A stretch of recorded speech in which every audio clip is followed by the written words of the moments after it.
আজকে দেশে আগামী 12 তারিখ নির্বাচন। এই নির্বাচন কোন হেলাফেলা নির্বাচন নয়। এই নির্বাচনটা অনেক গুরুত্বপূর্ণ নির্বাচন। এই নির্বাচনে ডিসাইড হবে বাংলাদেশে গণতন্ত্র থাকবে কিনা। এই নির্বাচনে ডিসাইড হবে বাংলাদেশ কি বাংলাদেশ দ্বারা পরিচালিত হবে না অন্য কারো দ্বারা পরিচালিত হবে। এই নির্বাচনে ডিসাইড হবে এই দেশটা কি আফগানিস্তান হবে না বাংলাদেশ থাকবে। পরিষ্কার কথা। তাই আপনাদের বিশেষ করে ব্যবসায়ী ভাই যারা, আমরা জানি ব্যবসায়ীরা অনেক সংকটে আছেন, দীর্ঘদিন যাবৎ ব্যবসা বাণিজ্য সেই রকম নাই।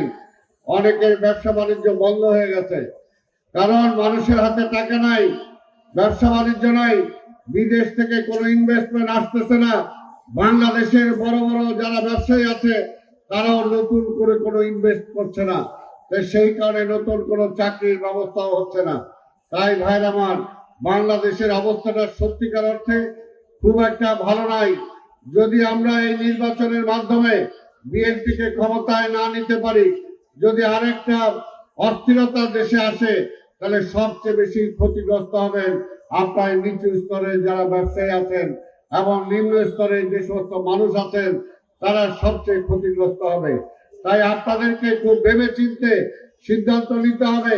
কারণ আপনারা আজকে বর্তমানে একটা দল যেটা বিএনপিকে আপনারা দীর্ঘদিন ধরে দেখেছেন। এক সময় 72 থেকে 75 এই দেশটা ধ্বংস হয়ে গিয়েছিল। তখন যখন জিয়া রহমানকে এই দেশ পরিচালনার দায়িত্ব দেওয়া হয়, তখন কিন্তু এই দেশটা আবার ঘুরে দাঁড়িয়েছিল। তারপরে জিয়া রহমানকে হত্যা করা হয়।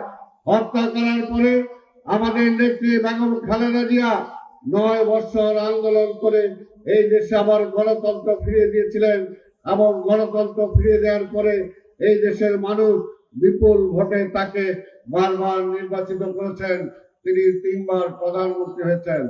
আবার বাংলাদেশের আকাশে ঘনঘটা নেমেছে। গত 17টা বছর এই দেশটাকে ধ্বংস করে দেওয়া হয়েছে।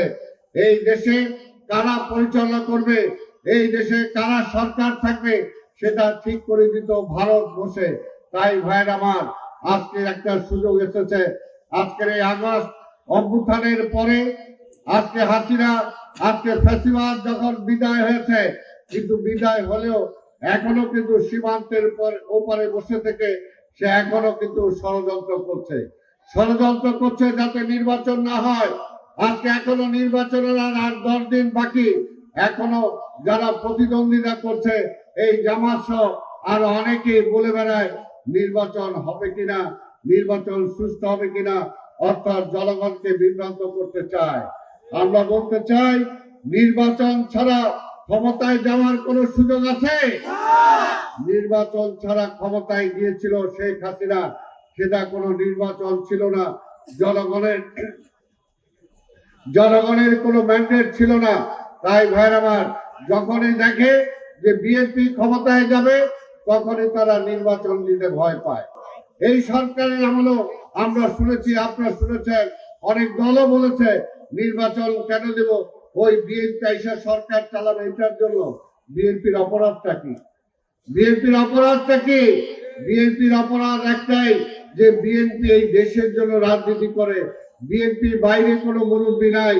বিএনপির ওই দিল্লিতেও মুরব্বী নাই, ওই পিন্ডিতেও মুরব্বী নাই। বিএনপি বিশ্বাস করে বাংলাদেশের রাজনীতিতে, এবং বিএনপি যতবার এসেছে ততবার এই দেশের মানুষের উন্নয়নের জন্য রাজনীতি করেছে।